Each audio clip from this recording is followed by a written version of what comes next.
ರಾಜಕೀಯ ಸುದ್ದಿಗಳನ್ನು ಬೇಗ ಬೇಗ ಹೇಳಿ ಮುಗಿಸ್ಬಿಡ್ತೀನಿ. ಯಾರೂ ಮಾತಾಡಬಾರ್ದು, ನಾಯಕತ್ವ ಬದಲಾವಣೆ ವಿಷಯ ಮಾತಾಡಬಾರ್ದು ಅಂತ ಡಿ ಕೆ ಶಿವಕುಮಾರ್ ಅವರು ಹೇಳ್ತಾನೇ ಇದ್ದಾರೆ, ಎಚ್ಚರಿಕೆ ಕೊಡ್ತಾನೇ ಇದ್ದಾರೆ. ಅದು ಕೇವಲ ಮಾಧ್ಯಮಗಳ ಹೇಳಿಕೆಗೆ ಮಾತ್ರ ಅಲ್ಲ, ಇಂಟರ್ನಲ್ ಇನ್ಸೈಡ್ ಮೀಟಿಂಗ್ನಲ್ಲೂ ಅವರು ಅದನ್ನೇ ಹೇಳ್ತಾರಂತೆ.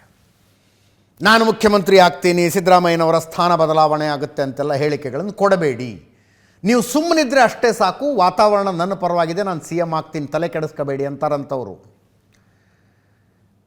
ಈಗ ಹೋಗಿ ದಿಲ್ಲಿ ಲ್ಯಾಂಡ್ ಆಗಿದ್ದಾರೆ ನೋಡಿ. ಈಗ ಬರ್ತಾ ಇರೋ ವಿಜುವಲ್ಸ್ ಇದು, ದೃಶ್ಯಗಳು ಬರ್ತಾ ಇರೋದು. ದಿಲ್ಲಿಗೆ ಯಾಕೆ ಹೋಗಿದ್ದಾರೆ ಏನೋ ವಿಷಯ ಹೇಳ್ತೀನಿ. ತಮ್ಮ ಬಣದ ಶಾಸಕರಿಗೆ ಎಚ್ಚರಿಕೆ ಕೊಡ್ತಾನೇ ಇದ್ದಾರೆ ಡಿ ಕೆ ಶಿವಕುಮಾರ್ ಅವರು ಅನ್ನೋ ಸುದ್ದಿ ನಮಗೆ ಬಂತು. ಏನೋ ಮಾತಾಡ್ತಿರೋ ಹಂಗಿದೆ. ಓಕೆ, ನೋಡೋಣ ಏನು ಹೇಳಿದ್ರು ಅಂತ. ಎಚ್ಚರಿಕೆ ಕೊಡ್ತಾ ಇದ್ದಾರೆ ಡಿ ಕೆ ಶಿವಕುಮಾರ್ ಅನ್ನೋ ಸುದ್ದಿ ಇದೆ. ಆದರೂ 2 ದಿನಗಳಿಂದ ವಿಪರೀತ ಅಗ್ರೆಸಿವ್ ಆಗಿಬಿಟ್ಟಿದೆ ಇವರು ಟೀಮ್. ಏನು ಒಂದಕ್ಕಿಂತ ಒಂದು ಹೇಳಿಕೆಗಳು. ಅಲ್ರಿ, ಡಿ ಕೆ ಶಿವಕುಮಾರ್ ನಾಯಕತ್ವ ಬದಲಾವಣೆ ಆಗೋದಿಲ್ಲ, ಸಿದ್ದರಾಮಯ್ಯನವರೇ ಮುಖ್ಯಮಂತ್ರಿಯಾಗಿ ಮುಂದುವರಿತಾರೆ ಅಂತ ಹೇಳಿರೋದು ಸ್ವತಃ ಮುಖ್ಯಮಂತ್ರಿಗಳ ಪುತ್ರ ಡಾಕ್ಟರ್ ಯತೀಂದ್ರ ಸಿದ್ದರಾಮಯ್ಯ. ಆ ಹೇಳಿಕೆಯ ಬಗ್ಗೆ ಕೇಳಿದ್ರೆ ಒಬ್ಬರು ವರಿಷ್ಠರ ಸ್ಥಾನವನ್ನು ಯತೀಂದ್ರ ತಗೋಬಾರ್ದು ಅಂತಾರೆ, ಯತೀಂದ್ರ ನೋಡ್ಕೊಂಡು ಮಾತಾಡಬೇಕು ಅಂತಾರೆ. ಅವ್ರು MLC ಬಿಡ್ರಿ, ಅವ್ರು ಹೇಳಿದ್ದೇನು ಕೇಳ್ತೀರಿ, ನಾನು MLA ಆಗಿ ಹೇಳ್ತಾ ಇಲ್ವಾ, ಡಿ ಕೆ ಶಿವಕುಮಾರ್ CM ಆಗ್ತಾರೆ ಅಂತಾರೆ ಇವರು. ಆ ಲೆವೆಲ್ಗೆ ಹೋಗಿದೆ ಈ ಫೈಟು. ಇವತ್ತು ರಾಮನಗರ ಶಾಸಕ ಇಕ್ಬಾಲ್ ಹುಸೇನ್ ಅವರು ಡೇಟೇ ಹೇಳಿಬಿಟ್ರು. ಜನವರಿ 6 CM ಆಗ್ತಾರೆ 99% ಅಂದರು. 6 ಅಥವಾ 9 ಡಿ ಕೆ ಶಿವಕುಮಾರ್ ಅವರಿಗೆ ಏನೋ ಲಕ್ಕಿ ನಂಬರ್ ಅಂತೆ. ಒಂದು ಸಲ ಅದನ್ನು ಕೇಳಿಸ್ಕೊಂಬಿಡಿ, ಆಮೇಲೆ ಮುಂದಿನ ಮಾತಾಡೋಣ. ಡಿ ಕೆ ಶಿವಕುಮಾರ್ ಅವ್ರಿಗೆ ಮುಖ್ಯಮಂತ್ರಿ ಸ್ಥಾನವನ್ನ ಬಿಟ್ಕೊಡ್ಬೇಕು, ಅವ್ರಿಗೆ ಅವಕಾಶ ಕೊಡಬೇಕು, ಅವ್ರೊಂದ್ಸಲ ಮುಖ್ಯಮಂತ್ರಿ ಆಗಬೇಕು ಅಂತ ಹೇಳಿದ್ದೀವಿ. ಜನವರಿ ಪ್ರಾಯಶಃ 6ನೇ ತಾರೀಕು ಅವರಿಗೆ ಸ್ಥಾನ ದೊರಕುವಂತ 99 ಭಾಗ ಒಂದು ಅವಕಾಶ ಇದೆ. ಅದು 6 ಮತ್ತು 9 ಇವೆರಡು ಅವರ ಸಂಖ್ಯಾ ಬಲ. ನೋಡಿ, ಬಣ ಇಲ್ಲ, ಇಲ್ಲಿ ಕಾಂಗ್ರೆಸ್ನ ನಾವೆಲ್ಲರೂ ಒಂದನೇ ಇದ್ರಲ್ಲಿ ಬಣ ಇಲ್ಲ. ಸಿದ್ದರಾಮಯ್ಯನವರು, ಡಿ ಕೆ ಶಿವಕುಮಾರ್ ಅವರು ಎರಡೂ ಕೂಡ ಕಾಂಗ್ರೆಸ್ ಪಕ್ಷದ ಆಸ್ತಿ, ಈ ರಾಜ್ಯದ ಆಸ್ತಿ. ನಮ್ಮ ಬೇಡಿಕೆ ಶಿವಕುಮಾರ್ ಅವ್ರಿಗೆ ಅವರ ಹೋರಾಟಕ್ಕೆ, ಅವ್ರ ಶ್ರಮಕ್ಕೆ, ಇದಕ್ಕೆ ಒಂದು ಪ್ರತಿಫಲ ಸಿಕ್ಕಬೇಕು, ಒಂದು ಫಲ ಅವ್ರಿಗೆ ದೊರಕಬೇಕು ಅನ್ನೋದನ್ನೇ ನಾವು ಅಭಿಲಾಷೆ. ನಾಳೆ ಬೆಳಗ್ಗೆ ಹೋಗ್ತೀನಿ. ವೋಟ್ ಚೋರಿ ಪ್ರೋಗ್ರಾಮ್ ಇದೆ. ನಾಯಕರಾದ ಡಿ ಕೆ ಶಿವಕುಮಾರ್ ನೇತೃತ್ವದಲ್ಲಿ ನಮ್ಮ ವಿಧಾನಸಭಾ ಕ್ಷೇತ್ರದ ಸಾಕಷ್ಟು ಜನ ಮುಖಂಡರು ಹೋಗ್ತಾ ಇದ್ದೀವಿ. ಅದಕ್ಕೆ ನಾವು ಬೆಂಬಲವನ್ನ ಸೂಚನೆ ಮಾಡಬೇಕು. ನಾವ್ ಯಾರು ವರಿಷ್ಠರನ್ನ ನಾವು ಭೇಟಿ ಮಾಡ್ತಾ ಇಲ್ಲ. ಈಗಾಗಲೇ ನಾವೆಲ್ಲರೂ ಅವ್ರಿಗೆ ಮನವಿ ಮಾಡಿದ್ದೀವಿ. ಆ ಮನವಿಗೆ ಸ್ಪಂದನೆಯನ್ನ ಸಿಕ್ಕಿದೆ. ಸೊ ಆದಷ್ಟು ಬೇಗ ಒಂದು ತೀರ್ಮಾನವನ್ನು ತಗೊಳ್ತಾರೆ. ಅವ್ರು ಯಾರೇ ಹೇಳ್ಕೊಳ್ಳಿ. ರಾಜ್ಯದ ಜನರು, ಈ ಭಾಗದ ಜನರು, ನಮ್ಮ ಶಾಸಕರು, ಸಾಕಷ್ಟು ಜನರು 90 ಭಾಗ ಅವರೆಲ್ಲರೂ ಕೂಡ ಶಿವಕುಮಾರ್ ಅವ್ರಿಗೆ ಒಂದು ಅವಕಾಶ ಕೊಡ್ಬೇಕು ಅಂತ ಹೇಳಿ ಎಲ್ಲರೂ ಮನವಿ ಮಾಡ್ಕೊಂಡಿದ್ದಾರೆ. ಎಲ್ಲರೂ ಆಸೆ ಇದೆ. ಅವ್ರು ಏನೇ ಹೇಳ್ಕೊಳ್ಳಿ, ಶಿವಕುಮಾರ್ ಅವರು ಮುಖ್ಯಮಂತ್ರಿ ಆಗ್ತಾರೆ. 6ನೇ ತಾರೀಕು ಇಲ್ಲಿ ಶಾಸಕರು 140 ಜನ ಶಾಸಕರಿದ್ದಾರೆ ಕಾಂಗ್ರೆಸ್ ಅಲ್ಲಿ. ಶಾಸಕರ ಬಲ ಏನಿಲ್ಲ, ಒಂದು ತೀರ್ಮಾನ, ಒಂದು ಬದ್ಧತೆ. ನಮ್ಮ ಕಾಂಗ್ರೆಸ್ ಪಕ್ಷ ಒಂದು ಶಿಸ್ತಿನ ಪಕ್ಷ. ಸೊ ಕಾಂಗ್ರೆಸ್ ಯಾವತ್ತೂ ಕೂಡ ವರಿಷ್ಠ ತೀರ್ಮಾನಕ್ಕೆ ನಾವೆಲ್ಲರೂ ಬದ್ಧವಾಗಿರ್ಬೇಕಂತ ಹೇಳಿದ್ದಾರೆ. ಡಿ ಕೆ ಶಿವಕುಮಾರ್ CM ಆಗ್ತಾರೆ ಜನವರಿ 6ನೇ ತಾರೀಕು 99% ಅಂದರು ಇಕ್ಬಾಲ್ ಹುಸೇನ್. ನಿಮಗೇನು ಅನಿಸುತ್ತೆ ಅಂತ ನೀವೇನಾದ್ರು ನನ್ನನ್ನು ಕೇಳಿದ್ರೆ 99% ಆಗೋದಿಲ್ಲ. ಆಗೋದಿಲ್ಲ in the sense D K Shivakumar ಮುಖ್ಯಮಂತ್ರಿ ಆಗೋದಿಲ್ಲ ಅಂತ ಹೇಳ್ತಿಲ್ಲ ನಾನು. ಜನವರಿ 6ನೇ ತಾರೀಕು ಅಂತ. ಸಿದ್ದರಾಮಯ್ಯನವರು ದೇವರಾಜ್ ಅರಸರ ರೆಕಾರ್ಡ್ ಬ್ರೇಕ್ ಮಾಡೋದು ಯಾವತ್ತು? ಕೆಲವರು ಹೇಳ್ತಾರೆ ಜನವರಿ 9 ಅಂತ. ಇಲ್ಲ, ಇದು ಅಧಿಕ ವರ್ಷ ಎಲ್ಲ ಬಂತು, ಲೀಪ್ ಇಯರ್ ಎಲ್ಲ ಬಂತು, ಜನವರಿ 12ಕ್ಕೆ ಅಂತ ಇನ್ನು ಕೆಲವರು ಹೇಳ್ತಾರೆ 9, 12. ಆ ರೆಕಾರ್ಡ್ ಬ್ರೇಕ್ ಮಾಡುವ ತನಕ ನನ್ನ ಪ್ರಕಾರ ಹೈಕಮಾಂಡ್ ಕರೆದು ನಾಯಕತ್ವ ಬದಲಾವಣೆಯ ಚರ್ಚೆಯನ್ನು ಕೂಡ ಮಾಡೋದಿಲ್ಲ. ಅದಾದ ಮೇಲೆ ಏನಾದರೂ ಹೈಕಮಾಂಡ್ ತಲೆಯಲ್ಲಿ ಈ ವಿಷಯ ಅಷ್ಟು ಗಂಭೀರವಾಗಿದ್ದರೆ ಏನು ವೀಲ್ಸ್ ವಿಲ್ ಸ್ಟಾರ್ಟ್ ರೋಲಿಂಗ್. 6ನೇ ತಾರೀಕು ಅಂತ ಏನು ಇವರು ಅಂತಾರಲ್ಲ, 99% ಆಗೋದಿಲ್ಲ. ಅದು 6, 9 ಯಾವಾಗ ಆಗಬಹುದು? ಆಗುತ್ತೋ ಆಗೋದಿಲ್ವೋ? ಕೆಲವರು ಹೇಳ್ತಾರಲ್ಲ ಹಣೆ ಬರಹದಲ್ಲಿ ಬರೆದಿದ್ರೆ ಆಗತ್ತೆ ಅಂತ. ಆದ್ದರಿಂದ ಆ ವಿಷಯದ ಬಗ್ಗೆ ಕಮೆಂಟ್ ಮಾಡಲಾರೆವು. ಹಿಂಗಂತಿದಾರಲ್ಲ ಇಕ್ಬಾಲ್ ಹುಸೇನ್ರು ಅಂತ ಕೇಳಿದ್ರೆ ಡಿ ಕೆ ಶಿವಕುಮಾರ್ ಅವರು ಇಂಟ್ರೆಸ್ಟಿಂಗ್ ಉತ್ತರ ಕೊಟ್ಟರು. ಡಿ ಕೆ ಶಿವಕುಮಾರ್ ಅವರ ಉತ್ತರ, ನಿಮ್ಮ ಬೆಂಬಲಿಗ ಶಾಸಕ ಹಿಂಗೆ ಹೇಳ್ತಿದ್ದಾರಲ್ಲ ಅಂತ ಕೇಳಿಸ್ಕೊಳ್ಳಿ. ಸರ್ ಇಕ್ಬಾಲ್ ಹುಸೇನ್ ಅವರು ಹೇಳ್ತಾರೆ ಜನವರಿ 6ಕ್ಕೆ ಸಿಎಂ ಆಗ್ತೀರಿ ಅಂತ ಮಾತನ್ನ ಸರ್. ಯಾವ ಇಕ್ಬಾಲ್ ಹುಸೇನ್ ಮಾತು ನಂಬಕ್ ಹೋಗ್ಬೇಡಿ. ಸರ್ ಅವನಿಗೆ ಚಟ ಮಾತನ್ ಚಟ, ಅವನ ಮೇಲೆ ಆಕ್ಷನ್ ತಗೋಬೇಕು ಫಸ್ಟ್. 6ನೇ ತಾರೀಕು ಸಿಎಂ ಆಗ್ತಾರೆ ಡಿ ಕೆ ಶಿವಕುಮಾರ್ ಅಂತ ಹೇಳಿದ್ದಾರೆ ಸರ್. ಅವ್ನ್ ತಲೆ ಕೆಟ್ಟಿದೆ ಅಷ್ಟೇ. ಡಿಸೆಂಬರ್ 6ಕ್ಕೆ ಇಕ್ಬಾಲ್ ಅವರು ಶಿವಕುಮಾರ್ ಅವರು ಸಿಎಂ ಆಗ್ತಾರೆ ಅಂತ ಹೇಳಿದ್ದಾರೆ. ಇಕ್ಬಾಲ್ ಮಾತು ಯಾರು ಗಣನೆಗೆ ತಗೋಬೇಡಿ, ಸೀರಿಯಸ್ ಆಗಿ ತಗೋಬೇಡಿ. ಅವ್ನು ಸುಮ್ಮನೆ ಚಟಕ್ಕೆ ಮಾತಾಡ್ತಾನೆ. ಇಕ್ಬಾಲ್ ತುಂಬಾ ಆಸೆ ಇದೆ ಅಲ್ವಾ ಸರ್ ಅವ್ರಿಗೆ? ಆಸೆ ಯಾರಿಗಾರು ಇರ್ಲಿ, ಇಕ್ಬಾಲ್ ಮಾತು ಸೀರಿಯಸ್ ತಗೋಬೇಡಿ.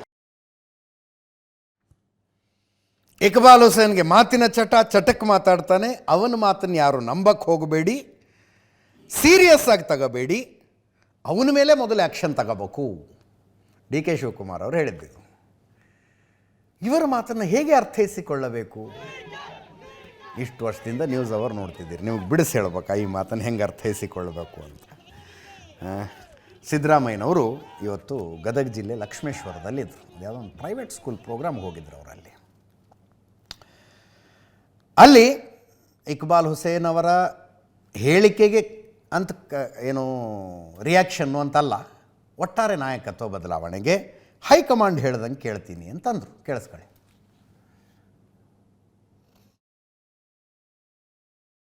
ಡಿ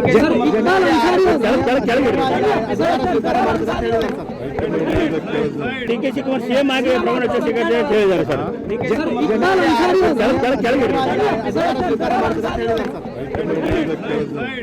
ಪ್ರಮಾಣ ವಚನ ಸ್ವೀಕಾರ ಮಾಡ್ತಾರೆ ಅಂತ ಹೇಳಿ ರಾಮನಗರ ಎಂ.ಪಿ. ಅವರು ಹೇಳಿದ್ದಾರೆ. ಒಳ್ಳೇದು. Thank you. ಬೇರೆ ಇನ್ನೇನಿದೆ? ಬೇರೆ ನಾನು ಹೋಗ್ತೇನೆ. ಯತೀಂದ್ರ ಅವರು ಮಾತಾಡೋದು ಬೇಕಾಗಿಲ್ಲ ಅಂತ ನನಗನ್ನಿಸ್ತದೆ. ಯಾಕಂದರೆ ಸಿದ್ದರಾಮಣ್ಣವ್ರ ಪರ ಬೇಕಾದ ಜನ ಇದ್ದಾರೆ, ಡಿ ಕೆ ಶಿವಕುಮಾರ್ ಅವ್ರ ಪರ ಇದ್ದಾರೆ, ಸಿದ್ದರಾಮಣ್ಣವ್ರ ಪರನೂ ಬೇಕಾದ ಜನ ಇದ್ದಾರೆ. ಯತೀಂದ್ರ ಅವರು ಮಾತಾಡಬಾರ್ದು. ದೊಡ್ಡ ಅಭಿಮಾನಿಗಳವರು ಯಾರಿಗೆ? ಸಿದ್ದರಾಮಣ್ಣವರಿಗೆ. ಇವ್ರು ಯಾಕೆ ಮಾತಾಡ್ತಾರೆ? ಮಗ ಆರಾಮಾಗಿದ್ದರೆ ಚೆನ್ನಾಗಿರ್ತದೆ ಅಂತ ಅನ್ನಿಸ್ತದೆ. ಇವತ್ತು ಇಬ್ಬರು ನಾಯಕರುಗಳು, ಸಿದ್ದರಾಮಣ್ಣ ಮತ್ತು ಡಿ ಕೆ ಶಿವಕುಮಾರ್ ಅವರು ಕರ್ನಾಟಕ ರಾಜ್ಯದಲ್ಲಿ ಕಾಂಗ್ರೆಸ್ ಸರ್ಕಾರ ಬರೋದಕ್ಕೆ ಅವ್ರದ್ದೇ ಆದ ಒಂದು ಕೊಡುಗೆ ಇದೆ. ಇವತ್ತು ಮುಖ್ಯಮಂತ್ರಿ ಸಿದ್ದರಾಮಣ್ಣವರು, ಉಪಮುಖ್ಯಮಂತ್ರಿ ಡಿ ಕೆ ಶಿವಕುಮಾರ್ ಅವರು ಹೇಳೋದು ಅದೇ, ಹೈಕಮಾಂಡ್ ಏನು ತೀರ್ಮಾನ ತಗೊಂಡು ಬದ್ಧವಾಗಿದ್ದೀವಿ, ಅದು ನಮ್ಮ ಗುರಿ 28ಗೆ ಅಂತ. ಮುಖ್ಯಮಂತ್ರಿಗಳು ಹೈಕಮಾಂಡ್ ಹೇಳ್ದಂಗೆ ಕೇಳ್ತೀವಿ, ಹೈಕಮಾಂಡ್ ಹೇಳ್ದಂಗೆ ಕೇಳ್ತೀವಿ. ಅದು ಎಷ್ಟು ಸಲ ಹೇಳಿಕೆ ಕೊಟ್ಟರು ಅಂತಂದರೆ, ಮುಂದಿನ ಸಲ ನಮ್ಮ ಈ ಪತ್ರಕರ್ತ ಬಾಂಧವರು ಪ್ರಶ್ನೆ ಕೇಳೋದೇ ಬೇಡ.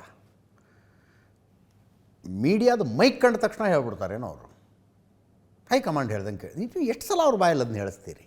ಅವರ ನಿಲುವು ಸ್ಪಷ್ಟವಾಗಿದೆ ರೀ.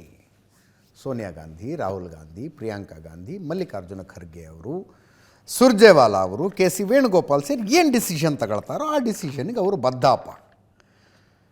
ಡಿ ಕೆ ಶಿವಕುಮಾರ್ ಅವರ ಇನ್ನೊಬ್ಬ ಕಟ್ಟರ್ ಫಾಲೋವರ್ ಶಿವಗಂಗಾ ಬಸವರಾಜು, ಚನ್ನಗಿರಿ ಶಾಸಕರು, ಅವರು ಮಾತಾಡಿದ್ದು ಕೇಳಿಸ್ಕೊಳ್ಳಿ. ಡಿ ಕೆ ಶಿವಕುಮಾರ್ ಆರಾಧ್ಯ ದೈವ, ಅದ್ರಾಗೆ ಎರಡನೇ ಮಾತಿಲ್ಲ. ಹೌದು, 6-9 ಪ್ರಮಾಣವಚನ ಅವ್ರು ತಗೊಂತಾರೆ ಅಂತ ಹೇಳಿದ್ರೆ ಮೊದಲಿಗನೇ ನಾನು ಖುಷಿ ಪಡೋದ್ರಲ್ಲಿ, ಅದು ಅವ್ರ ವೈಯಕ್ತಿಕ ಅಭಿಪ್ರಾಯ ಇದೆ. ಆಯಿತು ಅಂದರೆ ನಾನೇ ಮೊದಲನೇಗ ಖುಷಿ ಆಗೋದ್ರೆ ಮೊದಲನೇಗ. ಈಗ ನೋಡಿ, ನೀವೇನೇ ಮಾಡಿ ಏನೇ ಕೇಳಿ CM ಕುರ್ಚಿ ಖಾಲಿ ಆದಾಗ ಬಂದರೆ ಅದಕ್ಕೆ ಕರೆಕ್ಟಾಗಿ ಉತ್ತರ ಕೊಡ್ತೀನಿ. ಈಗ CM ಕುರ್ಚಿ ಖಾಲಿ ಇಲ್ದಾಗ ನೀವು ಏನೇ ಮಾಡೋದು ಏನೇ ಕೇಳಿದ್ರು ಅದಕ್ಕೆ ಉತ್ತರ ಎಲ್ಲಿಂದ ಬರುತ್ತೆ? ಬರೋದಿಲ್ಲ. ಸಂಕ್ರಾಂತಿ ಒಳಗಾಗೋದೇನು, ನಾಳೆ ವಾರ ಸೆಷನ್ ಇದೆ, ಅದರೊಳಗಾದ್ರೂ ನಾವು ಖುಷಿನೇ ಪಡೋದು ನಾನೇ ಮೊದಲಿಗ. ನೀವು ಯಾಕೆಂದರೆ ಮುಂಚಿಂದ ನಿಮ್ಗೆ ಹೇಳ್ಕೊಂತ ಬನ್ನಿ. ಆದರೆ ಈ ಮುಖ್ಯಮಂತ್ರಿ ವಿಷಯನ ನಾನು ಡಿಸೆಂಬರ್ ಮುಗಿಯೋರಿಗೆ ಮಾತಾಡಲ್ಲ ಅಂತ ಹೇಳಿರೋದ್ರಿಂದ ನಿಮಗೆ ಅದಕ್ಕೆಲ್ಲ ಜನವರಿ ರಿಪ್ಲೈ ಕೊಡ್ತೀನಿ. ಸಂಕ್ರಾಂತಿ ಬರ್ತಿದೆ, ಎಲ್ರಿಗೂ ಒಳ್ಳೇದು ಆಗ್ತದೆ. ಯತೀಂದ್ರವ್ರು ಮಾತಾಡೋದು ತಪ್ಪೆ, ನಾನು ಮಾತಾಡೋದು ತಪ್ಪೆ, ಯಾರೇ ಮಾತಾಡೋದು ತಪ್ಪೆ. ಈ ಹಿಂದೆ ಮಾತಾಡಿರೋರು ಅನುಭವಿಸಿರೋ ತಾವೆಲ್ಲ ನೋಡಿದ್ದೀರಿ. ಹಾಗಾಗಿ ಯಾರು ಮಾತಾಡಿದ್ರು ತಪ್ಪಿದೆ.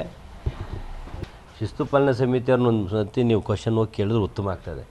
ಎಲ್ರಿಗೂ ಹಿಂಗೆ ನೋಟಿಸ್ ಕೊಡ್ತಿದ್ದೀರಿ, ಇವ್ರಿಗೆ ಯಾಕೆ ಕೊಡ್ತಿಲ್ಲ ಅನ್ನೋ ನೀವು ಅವ್ರನ್ನ ಹೋಗಿ ಕೇಳಿದ್ರೆ ಅವ್ರು ಕರೆಕ್ಟಾಗಿ ಉತ್ತರ ಕೊಡ್ತಾರೆ. ಮುಖ್ಯಮಂತ್ರಿ ಮಗ ಅಂತ ಕೊಟ್ಟಿಲ್ವಾ, ಯಾಕೆ ಕಾರಣಕ್ಕೆ ಕೊಟ್ಟಿಲ್ಲ ಅಂತೇಳಿ. ನಾನು ನೆನ್ನೆನೂ ಹೇಳಿದ್ದೀನಿ, ನಾವು ಮುಖ್ಯಮಂತ್ರಿ ಮಗನೇ ಅಂತ.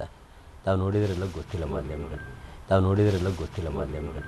ಜೆ.ಎಚ್. ಪಟೇಲ್ರು ನಮ್ಮ ದೊಡ್ಡಪ್ಪ ಅಂತ ಹೇಳಿದ್ದೀನಿ. ನಮ್ಮ ಚನ್ನಗಿರಿಯಿಂದ ಮುಖ್ಯಮಂತ್ರಿ ಕೊಟ್ಟಂಥ ಊರು.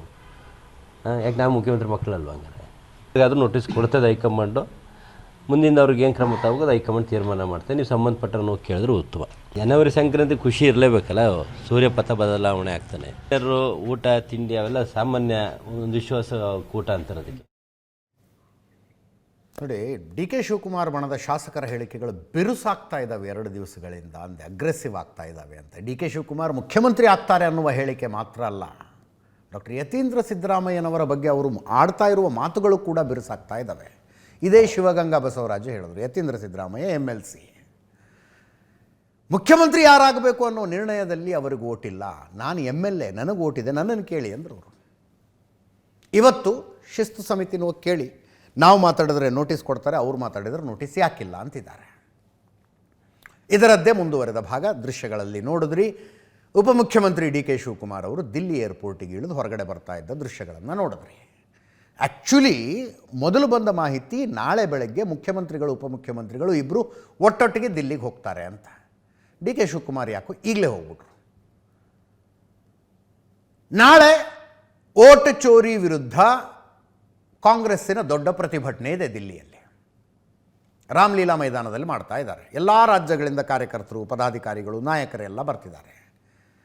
ಕರ್ನಾಟಕದಿಂದ ಮುಖ್ಯಮಂತ್ರಿಗಳು, ಉಪಮುಖ್ಯಮಂತ್ರಿಗಳು, ಸಚಿವರುಗಳು, ಶಾಸಕರುಗಳು ಅನೇಕರು ಹೋಗ್ತಾ ಇದ್ದಾರೆ. ನಾಳೆ ಒಟ್ಟೊಟ್ಟಿಗೆ ಹೋಗಿ ಒಟ್ಟೊಟ್ಟಿಗೆ ಬರ್ತಾರೆ ಅಂತ ಸುದ್ದಿ ಇತ್ತು. ಡಿ ಕೆ ಶಿವಕುಮಾರ್ ಅವರು ಒಂದು ದಿವಸ ಮೊದಲೇ ಹೋಗಿದ್ದಾರೆ, ಒಂದು ದಿವಸ ಎಕ್ಸ್ಟ್ರಾನು ಉಳ್ಕತಾರಂತಲ್ಲಿ. ಮುಖ್ಯಮಂತ್ರಿಗಳ ನಾಳೆ ಹೊರಡೋದು.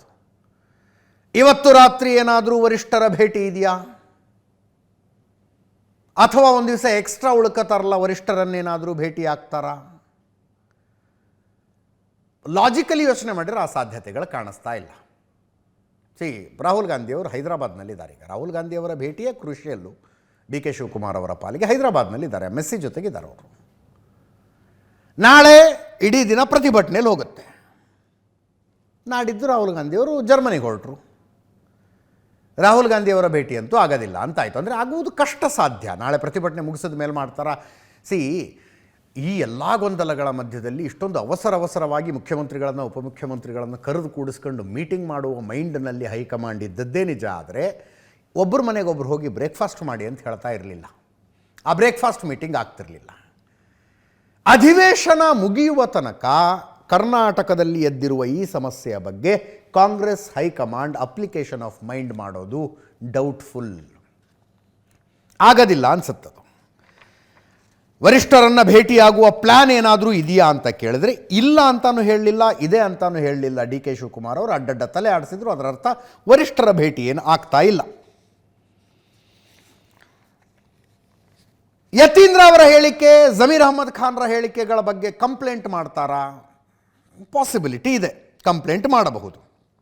ಅದರ ಜೊತೆಗೆ ನ್ಯಾಷನಲ್ ಹೆರಾಲ್ಡ್ ಕೇಸ್ನಲ್ಲಿ ಡೆಲ್ಲಿ ಪೊಲೀಸ್ನ ಎಕನಾಮಿಕ್ ಅಫೆನ್ಸ್ ವಿಂಗ್ನವರು ನೋಟಿಸ್ ಕೊಟ್ಟಿದ್ದಾರಲ್ಲ ಡಿ ಕೆ ಶಿವಕುಮಾರ್ ಅವರಿಗೆ, ಡಿ ಕೆ ಸುರೇಶ್ ಅವರಿಗೆ, 19ನೇ ತಾರೀಕು ಒಳಗಾಗಿ ಬಂದು ನೀವು ಹೇಳಿಕೆ ಕೊಡಬೇಕು ದಾಖಲೆಗಳ ಸಮೇತ ಅಂತ ಹೇಳಿದ್ದಾರೆ. ದಾಖಲೆಗಳನ್ನು ತಗೊಂಡು ಬಂದಿದ್ದಾರಂತೆ ಡಿ ಕೆ ಶಿವಕುಮಾರ್ ಅವರು. ಬಹುಶಃ ಅಲ್ಲಿ ಹಾಜರಾಗಿ ಹೇಳಿಕೆಯೊಂದನ್ನು ಕೊಡಬಹುದು. ಅಲ್ಲಿಗೆ ಹೋಗೋದಕ್ಕಿಂತ ಮುಂಚೆನೇ ಮಾತಾಡಿದ್ರು ಅವರು, ಕೇಳಿಸ್ಕೊಳ್ಳಿ. ರಾಜ್ಯದಿಂದ ವೋಟ್ ಚೋರಿ ಅಭಿಯಾನ ಪ್ರಾರಂಭ ಆಗಿದೆ ಫ್ರೀಡಂ ಪಾರ್ಕಿಂದ. ನಾಳೆ ರಾಮಲೀಲಾ ಮೈದಾನದಲ್ಲಿ ಆಗ್ತಾ ಇದೆ. ನಮ್ಮಲ್ಲಿ ಸುಮಾರು 1,000ಕ್ಕೂ ಹೆಚ್ಚು ಜನ ನಮ್ಮ ಕಾರ್ಯಕರ್ತರು ದೆಹಲಿಗೆ ಹೋಗಿದ್ದಾರೆ. ನಮ್ಮ ಮುಖಂಡರುಗಳೆಲ್ಲ ಹೋಗಿದ್ದಾರೆ. ಸುಮಾರು 100ಕ್ಕೂ ಹೆಚ್ಚು ಜನ ಶಾಸಕರು, ವಿಧಾನ ಪರಿಷತ್ ಸದಸ್ಯರು ಹೋಗ್ತಾ ಇದ್ದಾರೆ. ಸೊ ನಾನು ಹೋಗಬೇಕಾಗಿದೆ. ಅವ್ರಿಗೆಲ್ಲ ವ್ಯವಸ್ಥೆ ಮಾಡಿದ್ದೀವಿ, ಅವ್ರಿಗೆ ಶಕ್ತಿ ತುಂಬ್ತೀವಿ. ನಮ್ಗೆ ಆತ್ಮವಿಶ್ವಾಸ ಇದೆ. ಚುನಾವಣೆಯಲ್ಲಿ ಸೋತಾಗಿರ್ಬೋದು, ಅದು ಜನರಿಗೆ ಜಾಗೃತಿ ಮೂಡಿಸಬೇಕು ಅಂತೇಳಿ ನಮ್ಮ ನಾಯಕರಾದಂಥ ರಾಹುಲ್ ಗಾಂಧಿಯವರು, ಸೊ ಮಲ್ಲಿಕಾರ್ಜುನ್ ಖರ್ಗೆ ಅವರು ನೇತೃತ್ವ ವಹಿಸಿದ್ದಾರೆ. ಸೊ ನಾವು ಅವ್ರಿಗೆಲ್ಲ ಶಕ್ತಿ ತುಂಬಲು ನಾವು ಹೋಗ್ತಾ ಇದ್ದೀವಿ. ಹೋಗಿ ತಲುಪೋದೇ ಲೇಟ್ ಆಯ್ತದೆ. ತಿರ್ಗಾ ನನಗೆ ನೋಟಿಸ್ ಬಂದಿದೆಯಲ್ಲ, ಇದು ನ್ಯಾಷನಲ್ ಹೆರಾಲ್ಡು, ಆದರೂ ಕೂಡ ನಾನು ಉತ್ತರ ಕೊಡಬೇಕಾಗ್ತದೆ. ಅದು ನಾನು ಟೈಮ್ ಸಿಕ್ಕಿದರೆ ಅದು ಕೂಡ ನಾನು ಅಟೆಂಡ್ ಮಾಡಲೇಬೇಕಾಗ್ತದೆ. ಸೊ ಇವತ್ತು ನಾನು ಸ್ವಲ್ಪ ಬ್ಯುಸಿ ಇದ್ದೀನಿ. ಆದರೂ ನಮ್ಮ ಪೇಪರ್ಸ್ ಎಲ್ಲ ಕರೆಕ್ಟ್ ಮಾಡಿಕೊಂಡು ನಾನು ಅದು ಉತ್ತರ ಕೊಟ್ಬಿಟ್ಟು ಬರ್ತೀನಿ. ನನ್ನ ಜೊತೆಯಲ್ಲಿ ಅವರವರ ಕ್ಷೇತ್ರದವ್ರ ಜೊತೆಯಲ್ಲಿ ಅವರವರೆಲ್ಲ ಹೊರಡ್ತಾ ಇದ್ದಾರೆ. ಏನು ಭಾರತೀಯ ಜನತಾ ಪಾರ್ಟಿಯವರು ಮೊದಲು ಶಾಸಕರನ್ನ ಖರೀದಿ ಮಾಡ್ತಾ ಇದ್ರು. ಈಗ ಶಾಸಕರ ಖರೀದಿ ನಿಂತೋಗಿದೆ. ನೇರವಾಗಿ ಮತಗಳನ್ನು ಕಳ್ತನ ಮಾಡ್ತಕ್ಕಂಥ ಕೆಲಸ ಕೈ ಹಾಕಿದ್ದಾರೆ. ಇದರ ವಿರುದ್ಧವಾಗಿ ರಾಷ್ಟ್ರ ಮಟ್ಟದ ಒಂದು ದೊಡ್ಡ ಪ್ರತಿಭಟನೆ ಮಾಡ್ತಾ ಇದ್ದೀವಿ. ಭಾಳ ದೊಡ್ಡ ಮಟ್ಟದಲ್ಲಿ ಪ್ರತಿಭಟನೆ ಆಗ್ತಾ ಇದೆ. ಚೀನಾದಲ್ಲಿ ಸರಾಸರಿ ಒಂದೊಂದು ಕ್ಷೇತ್ರದಲ್ಲಿ 3,000 ಓಟನ್ನು ಕದ್ದು ಇವ್ರು ಗೆದ್ದಿರ್ತಕ್ಕಂಥದ್ದು. ಅಲ್ಲಿ 0.5%ಇಂದ ಭಾರತೀಯ ಜನತಾ ಪಾರ್ಟಿಯವ್ರು ಗೆದ್ದಿರ್ತಕ್ಕಂಥದ್ದು. ಹರಿಯಾಣದಿಂದಲೂ ಸಹ ಸಹಸ್ರಾರು ಸಂಖ್ಯೆಯಲ್ಲಿ ಜನ ಬಂದು ಪ್ರತಿಭಟನೆಯಲ್ಲಿ ಪಾಲ್ಗೊಳ್ತಾರೆ. ಭಾಳ ಸ್ಪಷ್ಟವಾಗಿ ಕರ್ನಾಟಕ ರಾಜ್ಯದಲ್ಲಿ ಹಲವಾರು ಕ್ಷೇತ್ರದಲ್ಲಿ ಭಾರತೀಯ ಜನತಾ ಪಾರ್ಟಿಯವರು ಆ ವೋಟ್ ಚೋರಿ ಕೆಲಸವನ್ನು ಮಾಡಿದ್ದಾರೆ. ಮತ ಕಳ್ಳತನವನ್ನು ಪ್ರತಿಭಟನೆ ಅಂತೂ ಜೋರು ಪ್ಲ್ಯಾನ್ ಇದೆ. ಒಂದೊಂದು ವಿಧಾನಸಭಾ ಕ್ಷೇತ್ರದಿಂದ, ಕಾಂಗ್ರೆಸ್ ಶಾಸಕರಿರುವ ವಿಧಾನಸಭಾ ಕ್ಷೇತ್ರದಿಂದ ಕರ್ನಾಟಕದಲ್ಲಿ 200-300 ಜನ ದಿಲ್ಲಿ ಕಳಿಸಿದ್ದಾರೆ. ಆ್ಯಕ್ಚುಲಿ ಸ್ಪೆಷಲ್ ಟ್ರೈನ್ಗಳನ್ನು ಮಾಡಬೇಕು ಅಂತಿತ್ತು. ಸ್ಪೆಷಲ್ ಟ್ರೈನ್ ಮಾಡಬೇಕು ಅಂದರೆ ರೈಲ್ವೆ ಇಲಾಖೆಗೆ ಅರ್ಜಿ ಹಾಕಿ ಟ್ರೈನ್ ಸ್ಯಾಂಕ್ಷನ್ ಮಾಡಿಸಿಕೊಳ್ಳಬೇಕು ಈ ಪ್ರತಿಭಟನೆಗೆ ಅಂತ, ಬೆಂಗಳೂರು ಟು ದಿಲ್ಲಿ ಹಾಗೆ. ಆದರೆ ಅಲ್ಲಿರೋದು NDA ಸರ್ಕಾರ. ನಿಮ್ಮ ವಿರುದ್ಧ ಪ್ರತಿಭಟನೆ ಮಾಡ್ತೀವಿ, ನಮಗೆ ಟ್ರೈನ್ ಕೊಡಿ ಅಂದರೆ ಹೆಂಗೆ ಕೊಡ್ತಾರೆ ಅವರು? ಕೊಟ್ಟಿಲ್ಲ. ಅದಕ್ಕೆ ಆ್ಯಕ್ಚುಲಿ ಮುಂಚೆ ಒಂದೊಂದು ಕ್ಷೇತ್ರದಿಂದ 500 ಜನರನ್ನು ಕಳಿಸ್ಬೇಕು ಅಂತಿತ್ತು. ಅದನ್ನು ಸಂಖ್ಯೆಯನ್ನು 300ಕ್ಕೆ ಇಳಿಸಿ ಇರುವ ವ್ಯವಸ್ಥೆಗಳನ್ನು ಮಾಡಿ ಕಳಿಸಿದ್ದಾರೆ. ಈಗಾಗಲೇ ಏನೋ ಆ ಪ್ರತಿಭಟನೆ ಅಂದರೆ ಕಾರ್ಯಕರ್ತರು ಹೋಗಿ ದೆಹಲಿ ತಲುಪಿದ್ದಾರೆ. ಕೆಲವರು ಫ್ಲೈಟ್ನಲ್ಲಿ ಹೋಗಿದ್ದಾರೆ, ಇನ್ನು ಕೆಲವರು ಟ್ರೈನ್ನಲ್ಲಿ ಹೋಗಿದ್ದಾರೆ. ನಾಯಕರುಗಳು ಇವತ್ತು ನಾಳೆಗೆ ಹೋಗಿ ತಲುಪಿಕೊಳ್ತಾರೆ. ಇವರ ಜೊತೆಗೆ ಇವರ ಬೆಂಬಲಿಗರು ಕೂಡ ಹೋಗ್ತಾ ಇದ್ದಾರೆ. ಇದೆಲ್ಲದರ ಮಧ್ಯದಲ್ಲಿ ಏನೋ ನಾಯಕತ್ವ ಬದಲಾವಣೆಯ ಚರ್ಚೆಗಳು ವರಿಷ್ಠರ ಜೊತೆಗೆ ಆಗ್ತವೆ ಅಂತೆಲ್ಲ ಅನ್ನಿಸ್ತಾ ಇಲ್ಲ. ಈ ಪ್ರತಿಭಟನೆ ಮುಗಿಸ್ಕೊಂಡು ವಾಪಸ್ ಬರ್ತಾರೆ. ವಾಪಸ್ಸು ಅನೇಕರದ್ದು ರಿಟರ್ನ್ ಟಿಕೆಟೇ ಬುಕ್ ಆಗಿಲ್ಲ, ಇನ್ನು ರಿಟರ್ನ್ ಫ್ಲೈಟೇ ಬುಕ್ ಆಗಿಲ್ಲ. ಅಂದರೆ ಏನಾಗುತ್ತೋ ನೋಡ್ಕೊಂಡು ವಾಪಸ್ ಹೊರಡೋಣ ಅನ್ನೋ ಥರ ಅನೇಕರು ಹೋಗಿದ್ದಾರೆ. ಮುಂದಿನ ಸುದ್ದಿಗೆ ಹೋಗೋಣ. ಆಳಂದ ಮತಗಳ್ಳತನ ಪ್ರಕರಣ. CID SIT ಚಾರ್ಜ್ ಶೀಟ್ ಸಲ್ಲಿಕೆ ಮಾಡ್ತು. 20,000 ಪೇಜ್ ಇದೆಯಂತೆ. 22,000 ಪೇಜ್ ಇದೆ ಚಾರ್ಜ್ ಶೀಟ್. ಇದರ ತನಿಖೆಗೆ SITಯನ್ನು ರಚಿಸಲಾಗಿತ್ತು. 2023ರ ವಿಧಾನಸಭಾ ಚುನಾವಣೆಗಳಿಗಿಂತ ಮುಂಚೆ ಆಳಂದದಲ್ಲಿ ಮತಗಳನ್ನು ಅಂದರೆ ವೋಟರ್ ಲಿಸ್ಟ್ನಿಂದ ಮತದಾರರ ಹೆಸರುಗಳನ್ನು ಡಿಲೀಟ್ ಮಾಡಿಸುವುದಕ್ಕೊಂದು ಪ್ರಯತ್ನ ನಡೆದಿತ್ತು. ಹತ್ತತ್ರ 6,000 ಓಟು, 5,994 ಓಟ್ಗಳನ್ನು ಡಿಲೀಟ್ ಮಾಡುವ ಒಂದು ಪ್ರಯತ್ನ ನಡೆದಿತ್ತು. ಕೆಲವು ಕಾಂಗ್ರೆಸ್ ಕಾರ್ಯಕರ್ತರುಗಳು, ಸ್ಥಳೀಯ ಮುಖಂಡರುಗಳ ಬಂದು ಕಾಂಗ್ರೆಸ್ ಕ್ಯಾಂಡಿಡೇಟ್ ಆಗಿದ್ದ BR ಪಾಟೀಲ್ರನ್ನ ಅಲರ್ಟ್ ಮಾಡ್ತಾರೆ. ಡಿಲೀಟ್ ಆಗ್ತಾ ಇದ್ದಾವೆ ನೋಡಿ ಓಟುಗಳು ಅಂತ. ಅಲ್ಲಿನ ಚುನಾವಣಾಧಿಕಾರಿ ಸ್ಥಳೀಯ ತಹಶೀಲ್ದಾರ್ ಆಗಿರ್ತಾರೆ. ತಹಶೀಲ್ದಾರರಿಗೆ BR ಪಾಟೀಲ್ರು ಕಂಪ್ಲೇಂಟ್ ಮಾಡ್ತಾರೆ. ತಹಶೀಲ್ದಾರರು ಪೊಲೀಸ್ ಕಂಪ್ಲೇಂಟ್ ಮಾಡಿರ್ತಾರೆ. ತನಿಖೆ ನಡೆದು ಚಾರ್ಜ್ ಶೀಟ್ ಸಲ್ಲಿಕೆಯಾಗಿದೆ. BJP ಅಭ್ಯರ್ಥಿಯಾಗಿದ್ದ ಸುಭಾಷ್ ಗುತ್ತೇದಾರ್ ಮತ್ತು ಅವರ ಪುತ್ರ ಹರ್ಷ ಸೇರಿದಂತೆ 7 ಜನ ಇದರಲ್ಲಿ ಆರೋಪಿಗಳು ಅಂತ ಚಾರ್ಜ್ ಶೀಟ್ ಸಲ್ಲಿಕೆಯಾಗಿದೆ. 7 ಜನ ಆರೋಪಿಗಳು. ಅಲ್ಲೊಬ್ಬ ಅಕ್ರಮ್ ಪಾಷಾ, ಹೌದು ಅಕ್ರಮ್ ಪಾಷಾ, ಒಂದು ಕಾಲ್ ಸೆಂಟರ್ ನಡೆಸ್ತಾ ಇದ್ನಂತಲ್ಲಿ ಕಲಬುರಗಿಯಲ್ಲಿ. ಆತನಿಗೆ ಇವರು ಒಂಥರ ಕಾಂಟ್ರಾಕ್ಟ್ ಕೊಟ್ಟು ಬಿಟ್ಟಿದ್ರಂತೆ ಚಾರ್ಜ್ ಶೀಟ್ ಪ್ರಕಾರ. ಒಂದು ಹೆಸರು ಡಿಲೀಟ್ ಮಾಡಿದ್ರೆ 80 ರೂಪಾಯಿ, ಒಂದು ಹೆಸರು ಡಿಲೀಟ್ ಆದರೆ 80 ರೂಪಾಯಿದಂಗೆ ಕಾಂಟ್ರಾಕ್ಟ್ ಕೊಟ್ಟು ಬಿಟ್ಟಿದ್ರಂತೆ. ಅದೊಂದು ಪ್ರಾಸೆಸ್ ಇರುತ್ತೆ ಹೆಸರುಗಳನ್ನು ಡಿಲೀಟ್ ಮಾಡೋದಕ್ಕೆ. ಅಂದರೆ ಇಂಥವರು ತಮ್ಮ ನಂಬರ್ ಹಾಕಬೇಕು, ಹೆಸರು ಹಾಕಬೇಕು.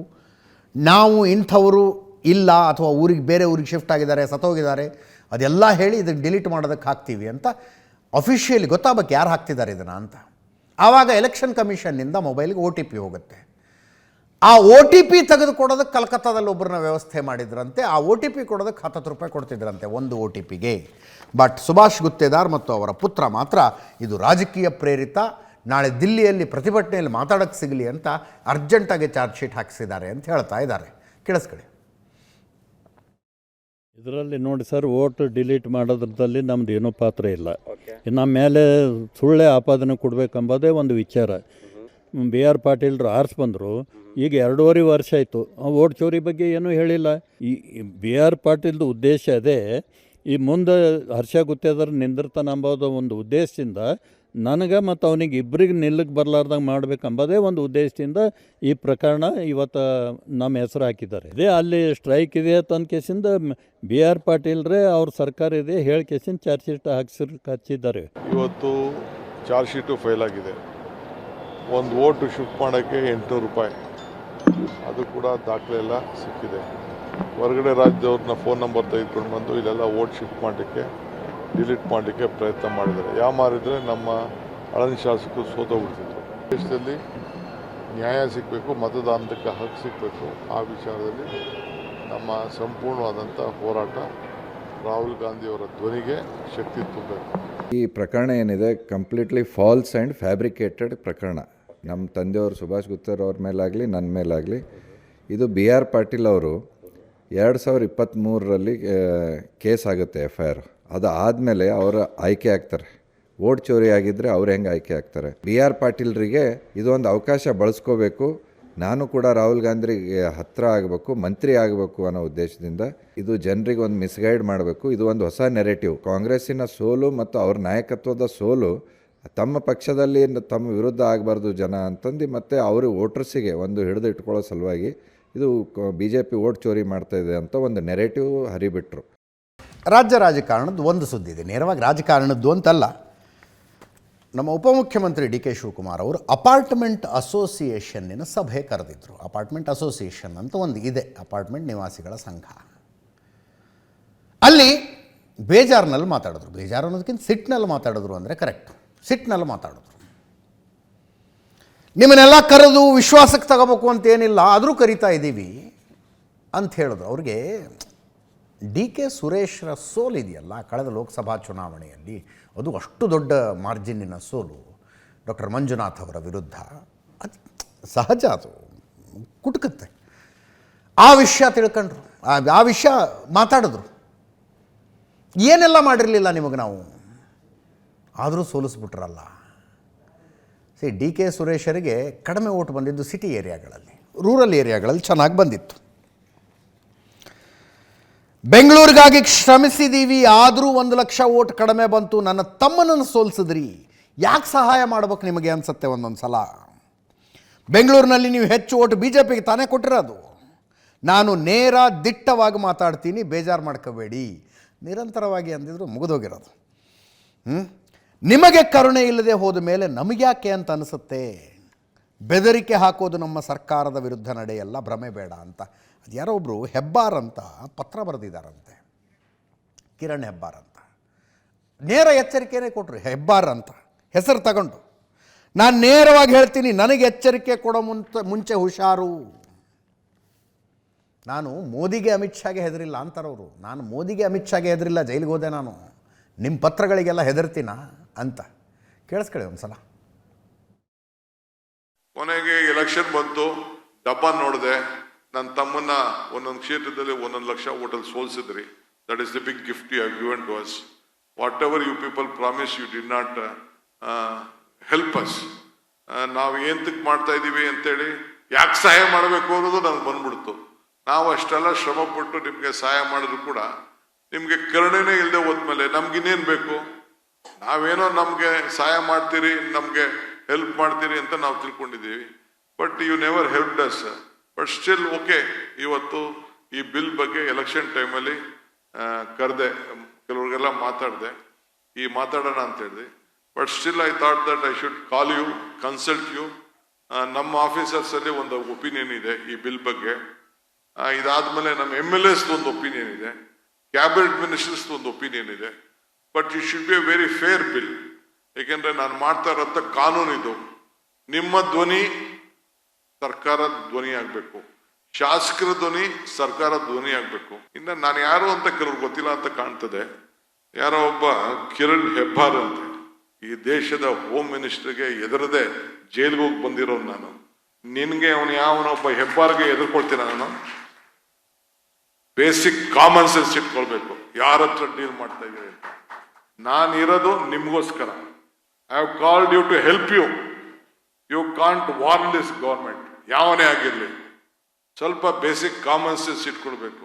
ನನಗೂ ಬೇಸಿಕ್ ಕಾಮನ್ಸ್ ಇದೆ, ಏನು ಅಂತಿದೆ. ನನಗೆ ವಾರ್ನ್ ಮಾಡೋದು, ಕಾಷನ್ ಮಾಡೋದು, ಇವೆಲ್ಲ ಯಾರ ಹತ್ರ ಇದಲ್ಲ, ಯಾರ ಹತ್ರ? ನಿಮ್ ಕರಿಬೇಕು ಅಂತ ಏನಿದೆ? ನಾನು 1000 ಅಪಾರ್ಟ್ಮೆಂಟ್ ಕಟ್ಟಿದ್ದೀನಿ, 1000 ಅಪಾರ್ಟ್ಮೆಂಟ್ಗೆ ಜಾಗಗಳು ಕೊಟ್ಟಿದ್ದೀನಿ. I am a resident of Bangalore and lot of properties we own in Bangalore. So ಹಂಗೆ ನಮ್ಮ ಹತ್ರ ಎಲ್ಲ ಯಾರ ಹತ್ರ ಹೆಂಗ್ ನಡ್ಕೋಬೇಕು ಹಂಗೆ ನಡ್ಕೋಬೇಕು. ಸರ್ಕಾರಕ್ಕೆ ಎತ್ತಿದ್ರೆ ನಾಳೆ ಬೆಳಗ್ಗೆ ನಮ್ಮ ಆಫೀಸರ್ಸು ಅಪಾಯಿಂಟ್ಮೆಂಟ್ ಕೊಡಿದವ್ರು ಏನ್ ಮಾಡ್ತೀರಾ? ಇವರೇ ಕಿರಣ್ ಹೆಬ್ಬಾರ್ DK ಶಿವಕುಮಾರ್ ಅವ್ರಿಗೆ ಪತ್ರ ಬರೆದಿದ್ರಂತವ್ರು ಅಸೋಸಿಯೇಷನ್ ವತಿಯಿಂದ. ಅಪಾರ್ಟ್ಮೆಂಟ್ ವಿಧೇಯಕ ಯಾಕೆ ತಡ ಮಾಡ್ತಾ ಇದ್ದೀರಿ? BBMP ಅಲ್ಲ, ಈಗ GBA ಯಾಕೆ ಎಲೆಕ್ಷನ್ ಮಾಡ್ತಾ ಇಲ್ಲ ಅದಕ್ಕೆ ಅಂತ ಪತ್ರ ಬರೆದಿದ್ರಂತೆ. ನಾನೇನು ಬೆದರಿಕೆ ಹಾಕಿರಲಿಲ್ಲ ಅಂತ ಅವ್ರದ್ದು ಸ್ಪಷ್ಟೀಕರಣ. ಈ ವಿಚಾರವನ್ನು DK ಶಿವಕುಮಾರ್ ಅವರು ತಪ್ಪಾಗಿ ಅರ್ಥ ಮಾಡ್ಕೊಂಡಿದ್ದಾರೆ. ಅಪಾರ್ಟ್ಮೆಂಟ್ ಫೆಡರೇಷನ್ನಿಂದ ಒಂದಷ್ಟು ಆಗ್ರಹ ಮಾಡಿದ್ದು ನಾನು. ಮುಂದೆ ಕೂಡ ಡಿ ಕೆ ಶಿವಕುಮಾರ್ ಅವರು ನಮ್ಮ ಬೇಡಿಕೆಗೆ ಸ್ಪಂದಿಸ್ತಾರೆ ಅನ್ನೋ ನಂಬಿಕೆ ಇದೆ ಅಂದರು. ಕೇಳಿಸ್ಕೊಳ್ಳಿ. ಅಂತಲ್ಲ, ಈಗ ಸರ್ಕಾರಕ್ಕೂ ಗೊತ್ತಾಗಬೇಕು. ಈಗ ಜನ ಸುಮ್ಮನೆ ಓಟ್ ಹಾಕಲ್ಲ, ನೀವು ಕೆಲಸ ಮಾಡಿದ್ರೆ ಓಟ್ ಹಾಕ್ತಾರೆ. ಕರೆಕ್ಟಾ? ಈಗ ಯಾವುದೇ ಪಾರ್ಟಿಲಿ, ರೂಲಿಂಗ್ ಪಾರ್ಟಿ ಇರಲಿ, ಈಗ ಲಾಸ್ಟ್ ಟೈಮ್ ಎಲೆಕ್ಷನಲ್ಲಿ ಜನ ಈಗ ತುಂಬ ಬುದ್ಧಿವಂತರಾಗಿದ್ದಾರೆ. ನೀವು ಓಟ್ ಹಾಕಿದರೆ, ಕೆಲಸ ಮಾಡಿದ್ರೆ ಓಟ್ ಹಾಕ್ತಾರೆ. ಸೊ ಇದು ಎಲ್ಲ ಗೌರ್ಮೆಂಟಿಗೂ ಇದೊಂಥರ ಇದು ಓಟ್, ನೀವು ಕೆಲಸ ಮಾಡಿ ಓಟ್ ಹಾಕ್ತಾರೆ. ನೀವು ಎಲೆಕ್ಷನ್ ಟೈಮಲ್ಲಿ ಬಂದು ರಿಕ್ವೆಸ್ಟ್ ಮಾಡೋ ಅವಶ್ಯಕತೆನೇ ಇಲ್ಲ. ಈಗ ಮೀಡಿಯಾದಲ್ಲಿರುತ್ತೆ, ಎಲ್ಲದರಲ್ಲೂ ನ್ಯೂಸ್ ಪೇಪರಲ್ಲಿ ಯಾವ ಗೌರ್ಮೆಂಟ್ ಯಾವ ಕೆಲಸ ಮಾಡುತ್ತೆ ಅಂತ ಎಲ್ಲರಿಗೂ ಗೊತ್ತಾಗುತ್ತೆ. ಸೊ ಅದಕ್ಕೆ ಅವ್ರಿಗೆ ಗೊತ್ತಾಗುತ್ತೆ. ಯಾವಾಗ ಬೇಜಾರಾಗಿಲ್ಲ, ಬಟ್ ಅವ್ರಿಗೆ ಅರ್ಥ ಆಗಿದೆ, ಈಗ ಮಾಡ್ತಾರೆ ಅಂತ ನಮಗೆ ಗೊತ್ತಾಗಿದೆ. ಈಗ ಈ ಥರ ಏನೋ ಮಾಡಿದ್ರೆ ಈಗ ರಿಕ್ವೆಸ್ಟ್ ಎಲ್ಲರೂ ಮಾಡ್ತಾರೆ. ಈಗ ಅಟ್ಲೀಸ್ಟ್ ಈಗ ಇಷ್ಟು ಜನ ಬಂದಿದ್ದಾರೆ, ನಾನು ಅನ್ಕೊಳ್ತೀನಿ ಇದಾದ್ಮೇಲೆ ಅವ್ರಿಗೂ ಗೊತ್ತಾಯ್ತು ಜನ ಮೀಟ್ ಮಾಡಬೇಕು ಅಂತ ಬಂದಿದ್ದಾರೆ ಅಂತ ಅನ್ಕೊಳ್ತೀನಿ. ಅವಮಾನ ಅಂತಲ್ಲ ಮೇಡಮ್, ಈಗ ಬಂದಿದ್ದಾರಲ್ಲ, ನಾನು ಲೆಟ್ರ್ ಬರೆದೆ, ಈಗ ಎಷ್ಟೋ ಜನಕ್ಕೆ ಬೆನಿಫಿಟ್ ಆಯ್ತಲ್ಲ, ಎಂಡ್ ರಿಸಲ್ಟ್ ಅದು ಮುಖ್ಯ ಅಲ್ವಾ? ಈಗ ಯಾರಿಗೋ ಏನಾಯ್ತು, ನನಗೆ ಬೇಜಾರಾಗಿದೆಯಲ್ಲ, ಅದು secondary, but end result is ಜನಕ್ಕೆ, 1000 ಜನ ಮೇಲೆ. ಮುಂದಿನ ಸುದ್ದಿಗೆ ಹೋಗೋಣ. ಪಕ್ಕದ ರಾಜ್ಯ ಕೇರಳದ್ದು. ಕೇರಳದಲ್ಲಿ ಲೋಕಲ್ ಬಾಡಿಗಳಿಗೆ, ಸ್ಥಳೀಯ ಸಂಸ್ಥೆಗಳಿಗೆ ಎಲೆಕ್ಷನ್ ನಡೆದಿತ್ತು. ಇವತ್ತು ರಿಸಲ್ಟ್ ಬಂತು. ಸ್ಥಳೀಯ ಸಂಸ್ಥೆಗಳು ಅಂದರೆ ಯಾವ್ದ್ಯಾವ್ದು ಬರ್ತವೆ? ಗ್ರಾಮ ಪಂಚಾಯತ್, ತಾಲೂಕ್ ಪಂಚಾಯತ್, ಜಿಲ್ಲಾ ಪಂಚಾಯತ್, ನಗರ ಪಾಲಿಕೆಗಳು, ಮಹಾನಗರ ಪಾಲಿಕೆಗಳು, ಎಲ್ಲವೂ ಸ್ಥಳೀಯ ಸಂಸ್ಥೆ. ದೊಡ್ಡ ಎಲೆಕ್ಷನ್ ಇದೆ ಕೇರಳದಲ್ಲಿ.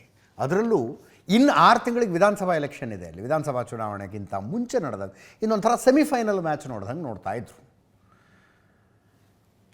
941 ಗ್ರಾಮ ಪಂಚಾಯತಿ, 152 ತಾಲೂಕು ಪಂಚಾಯತಿ, 14 ಜಿಲ್ಲಾ ಪಂಚಾಯತಿ, 87 ನಗರಸಭೆ, ಇಷ್ಟೆಲ್ಲ ಎಲೆಕ್ಷನ್ ಆಗಿತ್ತು.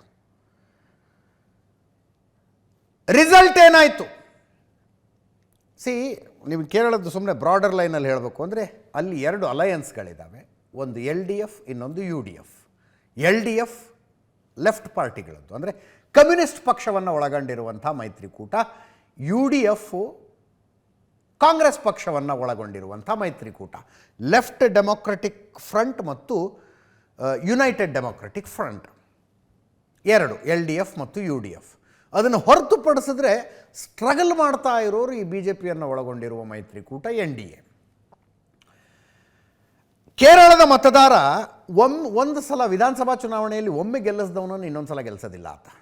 ಕಂಟಿನ್ಯೂಸ್ ಆಗಿ ಒಂದು ಸಲ UDF, ಒಂದು ಸಲ LDF, ಒಂದು ಸಲ UDF, ಒಂದು ಸಲ LDF, ಆ ಥರ ಗೆಲ್ಲಿಸಿಕೊಂಡು ಬರ್ತಾನೆ ಕೇರಳದ ಮತದಾರ. ಕಳೆದ ವಿಧಾನಸಭಾ ಚುನಾವಣೆಯಲ್ಲಿ ಅಂದರೆ Congress had become really weak. Pinarayi Vijayan ಮುಖ್ಯಮಂತ್ರಿ ಆಗಿದ್ದರು. ವಿಧಾನಸಭಾ ಚುನಾವಣೆಯಲ್ಲಿ ಸೆಕೆಂಡ್ ಟರ್ಮ್ LDF ಗೆದ್ದುಬಿಡ್ತು. ಈಗ LDF ಸರ್ಕಾರ ಇದೆ ಅಲ್ಲಿ, ಪಿಣರಾಯಿ ವಿಜಯನ್ ಮುಖ್ಯಮಂತ್ರಿ. ಇನ್ನು 6 ತಿಂಗಳಿಗೆ ಮತ್ತೆ ವಿಧಾನಸಭಾ ಚುನಾವಣೆ ಆಗಬೇಕು. ಈ ಲೋಕಲ್ ಬಾಡಿ ಎಲೆಕ್ಷನ್ ರಿಸಲ್ಟು ಮತ್ತೊಮ್ಮೆ ಗೆಲುವಿನ ಭರವಸೆಯನ್ನು ಕಾಂಗ್ರೆಸ್ ಮತ್ತು ಮಿತ್ರ ಪಕ್ಷಗಳಲ್ಲಿ ಮೂಡಿಸಿದೆ. ಹೈಯೆಸ್ಟ್ ಅಂದರೆ ಅತಿ ಹೆಚ್ಚು ಕಮ್ಬ್ಯಾಕ್ ರೀತಿಯಲ್ಲಾಗಿರೋದು ಕಾಂಗ್ರೆಸ್ಸಿಗೆ, ಕಾಂಗ್ರೆಸ್ಸನ್ನು ಒಳಗೊಂಡಿರುವಂಥ UDFಗೆ. 504 ಗ್ರಾಮ ಪಂಚಾಯತಿ, 79 ತಾಲೂಕು ಪಂಚಾಯತಿ, 7 ಜಿಲ್ಲಾ ಪಂಚಾಯತಿ, 54 ನಗರಸಭೆಗಳು, 4 ಮಹಾನಗರ ಪಾಲಿಕೆಗಳು. ನಂಬರ್ಸ್ ನೋಡ್ತಾ ಇದ್ದೀರಿ.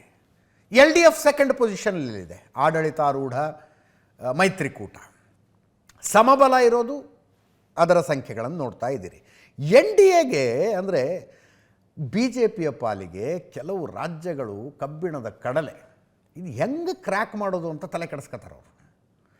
ಇದು ಹೋಪ್ ಕೊಡ್ತಾ ಇದೆ BJPಗೆ. ಕೇರಳ, ತಮಿಳುನಾಡಿನಂಥ ರಾಜ್ಯಗಳು ಒದ್ದಾಡ್ತಾರೆ BJPಯವರು. ಇದು ನೋಡಿ, NDA 26 ಗ್ರಾಮ ಪಂಚಾಯತಿ ಅಕ್ಯುರೇಟಾಗಿ ಇಷ್ಟೇ ಅಂತ ಹೇಳೋದಕ್ಕೆ ಬರೋದಿಲ್ಲ. ಬೆಂಬಲಿತ ಅಭ್ಯರ್ಥಿಗಳು ಕ್ಲೇಮ್ ಮಾಡ್ಕೋತಾರೆ. ಬಟ್ ಬರ್ತಾ ಇರುವಂಥ ಒಂದು ಸೋರ್ಸ್ ಪ್ರಕಾರ 26 ತಾಲೂಕು ಪಂಚಾಯತಿ ಗೆದ್ದಿಲ್ಲ, ಜಿಲ್ಲಾ ಪಂಚಾಯತ್ ಗೆದ್ದಿಲ್ಲ, ನಗರಸಭೆ 1, ಮಹಾನಗರ ಗೆದ್ದಿಲ್ಲ.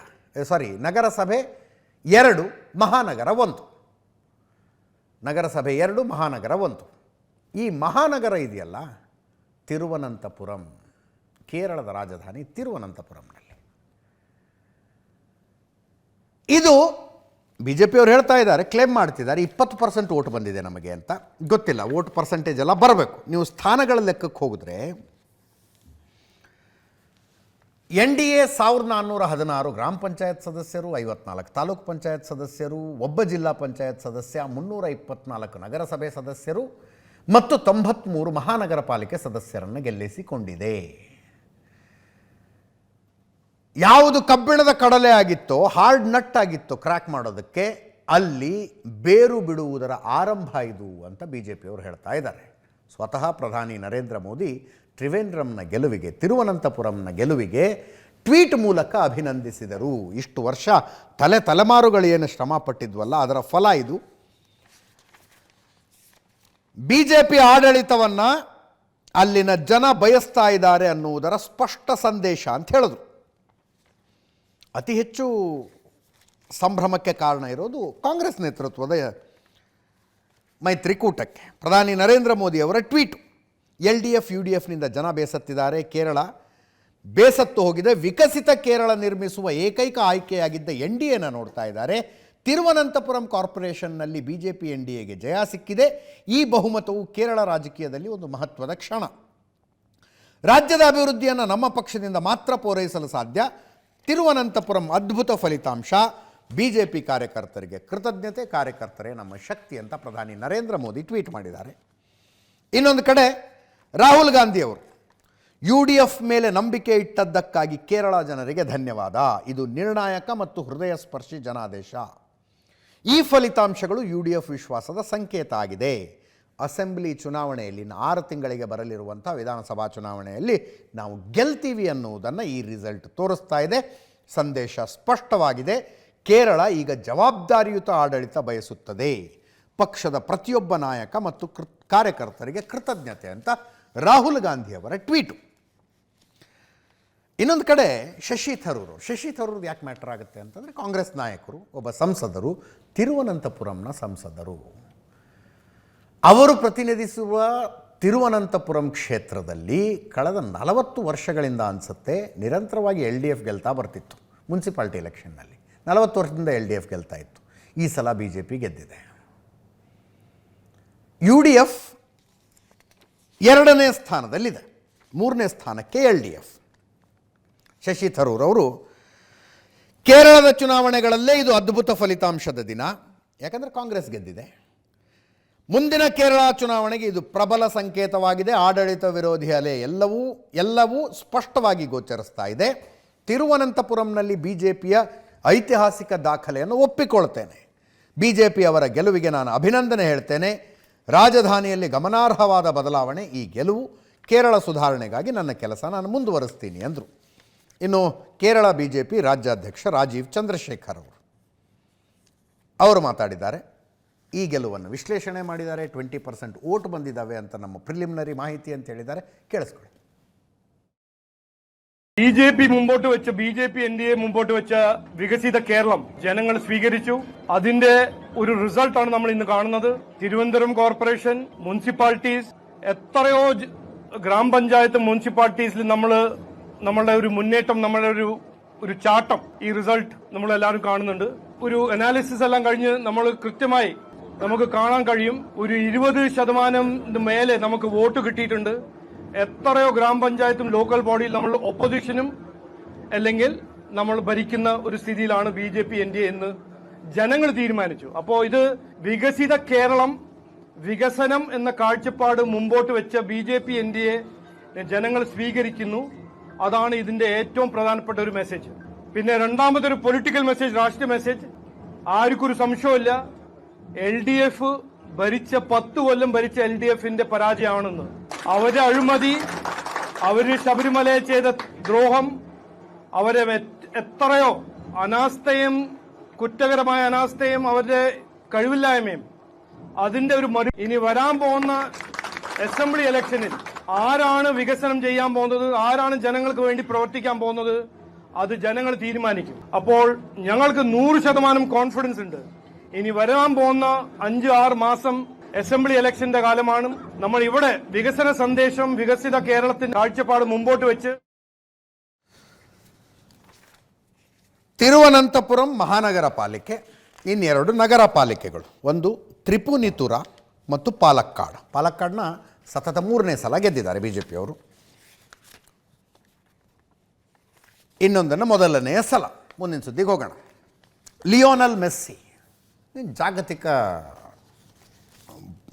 ಜನಪ್ರಿಯತೆ ಹೊಂದಿರುವಂಥ ಫುಟ್ಬಾಲ್ ಆಟಗಾರ ಭಾರತದ ಪ್ರವಾಸದಲ್ಲಿದ್ದಾರೆ. 3 ದಿನಗಳ ಪ್ರವಾಸ ಕೋಲ್ಕತ್ತಾದಿಂದ ಶುರುವಾಗಿದೆ. ನೀವು ಹಂಗೆ ನೋಡಿದ್ರೆ ಕೋಲ್ಕತ್ತಾ, ಗೋವಾ ಮತ್ತು ಕೇರಳದಲ್ಲಿ ಫುಟ್ಬಾಲ್ ಹುಚ್ಚು ವಿಪರೀತ. ಕ್ರಿಕೆಟ್ಗೆ ಹೋಲಿಸಬಹುದಾದಂಥ ಫುಟ್ಬಾಲ್ ಕ್ರೇಜ್ ಇದೆ ಅಲ್ಲಿ. ಅದೇನು ಐತಿಹಾಸಿಕ ಕಾರಣಗಳಿರ್ಬೋದು, ಗೊತ್ತಿಲ್ಲ. ಅಲ್ಲಿಗೆ ಮೆಸ್ಸಿ ಬಂದಿದ್ದರು. ಅವ್ರದ್ದೊಂದು 70 ಅಡಿ ಪ್ರತಿಮೆ ನಿರ್ಮಿಸಲಾಗಿದೆ. ಅವರ ಪ್ರತಿಮೆಯ ಲೋಕಾರ್ಪಣೆ ಕಾರ್ಯಕ್ರಮಕ್ಕೆ ಅವರೇ ಬಂದಿದ್ದರು. ಆನ್ಲೈನ್ ಮೂಲಕ ಬಟನ್ ಒತ್ತುವ ಮೂಲಕ ಪ್ರತಿಮೆಯ ಲೋಕಾರ್ಪಣೆ. ಸ್ಪೆಷಲ್ ಫ್ಲೈಟ್ನಲ್ಲಿ ಬಂದು ಇಳಿದಿದ್ದು ಬೇರೆ ಬೇರೆ ಆಟಗಾರರು ಬಂದಿದ್ದಾರೆ. ಸಾಲ್ಟ್ ಲೇಕ್ ಮೈದಾನದ ಹೊರಗೆ ಮೆಸ್ಸಿ ಪ್ರತಿಮೆಯನ್ನು ಅನಾವರಣಗೊಳಿಸಲಾಯಿತು. 70 ಅಡಿ ಎತ್ತರದ ಪ್ರತಿಮೆ ಅದು. ಅದಾದ ನಂತರ ಒಂದು ಗ್ರೌಂಡಿಗೆ, ಫುಟ್ಬಾಲ್ ಗ್ರೌಂಡಿಗೆ ಮೆಸ್ಸಿ ಬರ್ತಾರೆ ಅಂತಾಗಿತ್ತು. ಟಿಕೆಟ್ ಇಡಲಾಗಿತ್ತು ಕಣ್ಣಾರೆ ನೋಡೋದಕ್ಕೆ, ಮೆಸ್ಸಿನ ಕಣ್ಣಾರೆ ನೋಡೋದಕ್ಕೆ. 500ರಿಂದ 12,000 ತನಕ ಟಿಕೆಟ್. 12,000 ಇದ್ದವ್ರಿಗೆ ಮುಂದೆ, 500 ಇದ್ದವ್ರಿಗೆ ಲಾಸ್ಟಲ್ಲಿ ಎಲ್ಲೋ ಆ ರೀತಿಯಲ್ಲಿ ಟಿಕೆಟ್ ಇಡಲಾಗಿತ್ತು. ಮೆಸ್ಸಿ ಬಂದು ಒಂದು ರೌಂಡಿಗೆ ಸುತ್ತಾಕೊಂಡಂಗೆ ಮಾಡಿ 10 ನಿಮಿಷದಲ್ಲಿ ವಾಪಸ್ ಹೋಗ್ಬಿಟ್ರು. ಜನರಿಗೆ ಸಿಟ್ಟು. ದುಡ್ಡು ಕೊಟ್ಟು ಬಂದೆ. ಒಬ್ಬ ಅಂತೂ ಮದುವೆ ಇತ್ತಂತ, ಇವತ್ತು ಮದುವೆ ಕ್ಯಾನ್ಸಲ್ ಮಾಡಿಸ್ಕೊಂಡ್ಬಿಟ್ನಂತೆ. ಮದುವೆ ಮೆಸ್ಸಿ ಬರ್ತೀಯ, ಮೆಸ್ಸಿ ನೋಡಬೇಕು ಅಂತ. ಆ ಲೆವೆಲ್ಲಿನ ಕ್ರೇಜ್ ಅದು. ದುಡ್ಡು ಕೊಟ್ಟು ಬಂದಿದ್ದೀವಿ, 10 ನಿಮಿಷ ಮೆಸ್ಸಿ ಇದ್ದದ್ದು, ಕಣ್ಣಾರೆ ನೋಡೋದಕ್ಕೂ ಆಗಲಿಲ್ಲ. ಅದರಲ್ಲೂ ದೊಡ್ಡ ಸಿಟ್ಟು ಏನು ಬಂತಂದರೆ TMC ಅಲ್ವಾ ಅಲ್ಲಿ ಅಧಿಕಾರದಲ್ಲಿರೋದು. TMCಯ ನಾಯಕರುಗಳೇ ಸುತ್ಕೊಂಡ್ಬಿಟ್ಟಿದ್ರಂತ ಸುತ್ತು ಕಡೆ. ಮೆಸ್ಸಿ ಆ ಕಡೆ ಹೋಗ್ತಾ ಇದ್ದಂತೆ ಈ ಕಡೆ ಜನ ಎಲ್ಲ ಗ್ರೌಂಡಿಗೆ ನುಗ್ಗಿಬಿಟ್ರು. ಸಿಟ್ಟಿಗೆದ್ದು ಚೇರ್ ಕಿತ್ತೆಸ್ದು, ಬಾಟ್ಲಿ ಎಸ್ದು. ಲಾಸ್ಟಿಗೆ ಒಂದು ಪೊಲೀಸರು ಲಾಠಿ ಚಾರ್ಜ್ ಮಾಡಿದ್ರು. ನೋಡಿ ಅಲ್ಲಿ ಲಿಯೋನಲ್ ಮೆಸ್ಸಿಯನ್ನು ಕಣ್ಣಾರೆ ನೋಡುವುದಕ್ಕೆ ಸರಿಯಾಗಿ ಅವಕಾಶ ಸಿಗಲಿಲ್ಲ ಅಂತಾಯಿತು.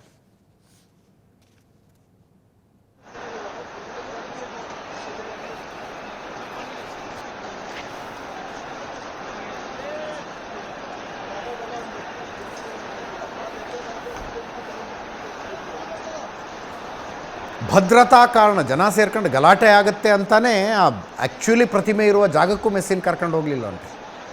ಹಿಂಗಿದೆ ನೋಡಿ, ನಿಮ್ಮ ಪ್ರತಿಮೆಯನ್ನು ತೋರಿಸೋದಕ್ಕೂ ಆಗಿಲ್ಲ ಅವ್ರಿಗೆ. 11:15 ಈ ಸ್ಟೇಡಿಯಮ್ಮಿಗೆ ಬಂದದ್ದು, ಬಂದು 10 ನಿಮಿಷದಲ್ಲಿ ಹೋಗಿದ್ದಕ್ಕೆ ಸಿಟ್ಟು. ಅಲ್ಲಿ ನೋಡಿ ಪ್ರತಿಮೆ ಇದೆ, 70 ಅಡಿ ಇದೆಯಂಥದ್ದು. ಇದರ ಲೋಕಾರ್ಪಣೆ ಕಾರ್ಯಕ್ರಮಕ್ಕೆ ಬಂದಿತ್ತು. ಗೋಟ್ ಟೂರ್ ಆಫ್ ಇಂಡಿಯಾ ಅಂತ ಹೆಸರಿದೆ ಇದಕ್ಕೆ. ಇಂಟರ್ ಮಿಯಾಮಿ ಅನ್ನೋದು ಅವರ ಕ್ಲಬ್ ಹೆಸರು. ಸಾರಿ, ನನಗೆ ಇದರಲ್ಲಿ ಅಷ್ಟು ಕಡಿಮೆ, ಇಲ್ಲಿ ಬರೆದಿದ್ದನ್ನು ಹೇಳ್ತಾ ಇದ್ದೀನಿ ಅಷ್ಟೇ. ಉಳಿದ ಆಟಗಾರರು ಬಂದಿದ್ದಾರೆ. ರೊಡ್ರಿಗೋ ಡಿ ಪಾಲ್ ಅಂತೆ, ಲೂಯಿಸ್ ಸುವಾರೆಸ್ ಅಂತೆ, ಅವರಿಬ್ಬರು ಆಟಗಾರರು ಬಂದಿದ್ದಾರೆ. 14 ವರ್ಷಗಳ ನಂತರದ ಭಾರತದ ಭೇಟಿ ಇದು. ನೆನ್ನೆ ರಾತ್ರಿಯೇ ಏರ್ಪೋರ್ಟ್ನಲ್ಲಿ ಸಾವಿರಾರು ಜನ ಸೇರಿದರು. ಅರ್ಜೆಂಟೀನಾ ಧ್ವಜ ಬೀಸ್ತಾ ಮೆಸ್ಸಿ ಮೆಸ್ಸಿ ಅಂತ ಕೂಗುತ್ತಾ ಇದ್ರಂತೆ. ಇವತ್ತು ಬೆಳಗ್ಗೆ 10:00 ಶಾರುಖ್ ಖಾನ್ ಬಂದು ಭೇಟಿಯಾಗಿದ್ದಾರೆ. ಈ ರೀತಿಯಾಗಿ ಲಿಯೋನಲ್ ಮೆಸ್ಸಿ ಅವರ ಕಲ್ಕತ್ತಾ ಭೇಟಿಯಾಯಿತು. ಅಲ್ಲಿಂದ ನೇರವಾಗಿ ಬಂದದ್ದು ಹೈದರಾಬಾದ್ಗೆ.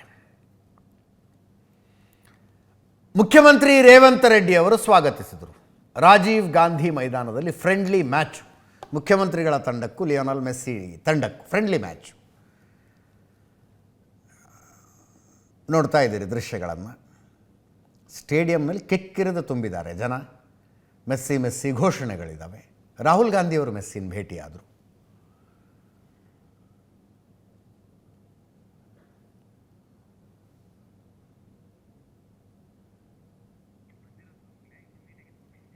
ಇದು ಹೈದರಾಬಾದಿಗೆ ರಾಹುಲ್ ಗಾಂಧಿಯವರು ಬಂದು ಇಳಿದಾಗ ರೇವಂತ್ ರೆಡ್ಡಿಯವರು ಸ್ವಾಗತಿಸಿಕೊಂಡದ್ದು.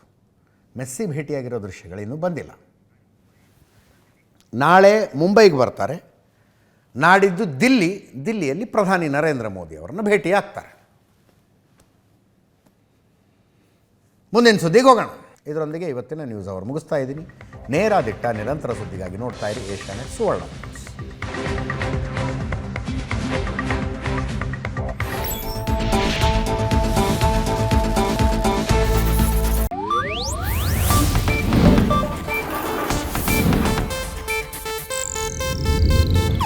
ಇದು ಏಷ್ಯಾನೆಟ್ ನ್ಯೂಸ್ ನೆಟ್ವರ್ಕ್ ಪ್ರಸ್ತುತಿ.